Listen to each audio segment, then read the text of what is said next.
Христос посеред нас! Дорогі у Христі браті і сестри!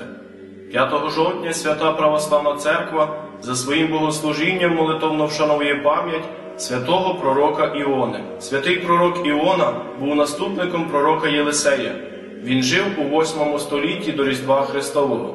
Мати Іони була тією вдовою з Сарепти Сидонської, до якої під час голоду за Божим промислом прийшов пророк Ілля та чудодійно примножив борошно та олію. Іона у той час, маленький хлопчик, захворів, а через хворобу невдовзі помер. І сказала вдова Іллі: «Що мені і тобі, людино Божа? Ти прийшов до мене нагадати мені гріхи мої і умертвити сина мого». І звернувся Ілля до Господа: «Господи Боже мій, нехай повернеться душа отрока цього в нього». І почув Господь голос Іллі, і повернулася душа отрока, і він ожив. Через деякий час Іона отримав повеління від Господа, який послав його проповідувати покаяння нечестивим жителям міста Ніневії. Пророк відмовився виконувати волю Божу та, сівши на корабель, подався зовсім в іншу сторону. Але Господь, бажаючи напоумити раба свого, підняв велику бурю, жах обійняв корабельників, і вони, щоб врятувати своє життя, вирішили Іону викинути в море. Як тільки це було зроблено, буря припинилася. Пророка Іону, що перебував у морській пучині, за Божим повелінням проковтнув кит, в якому пробув святий 3 дні і 3 ночі. Там він плакав і каявся, невпинно молячись Богові, і Господь звелів, щоб кит викинув пророка на сушу.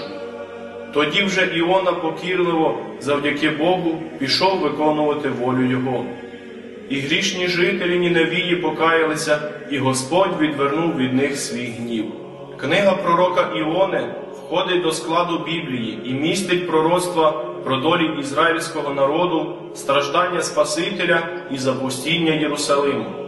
Ісус Христос у бесіді з книжниками і фарисеями, що вимагали від Нього знамення, сказав, що їм не дасться знамення іншого, окрім знамення Іони пророка, тобто триденної смерті і воскресіння Господа.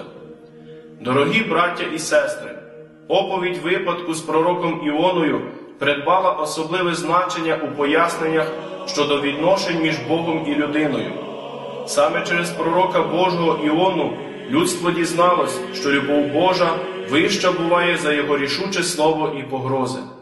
А самі погрози Божі існують перш за все заради нашого навернення і відмови від життя у гріхах. Іона став прообразом Христа і одночасно образом людини, яка може виправитись і стати на добрий шлях. Споглядаючи приклад святого пророка Іони, ми з вами завжди маємо розуміти, що Господь наш Ісус Христос не може одразу покарати грішну людину. Не бажаю я смерті грішника, але нехай він покається і буде живий. Він, як люблячий батько, дає можливість кожній людині виправитись і покаятись. Він показує той істинний і правильний шлях, який веде нас до спасіння в Царстві Небесному.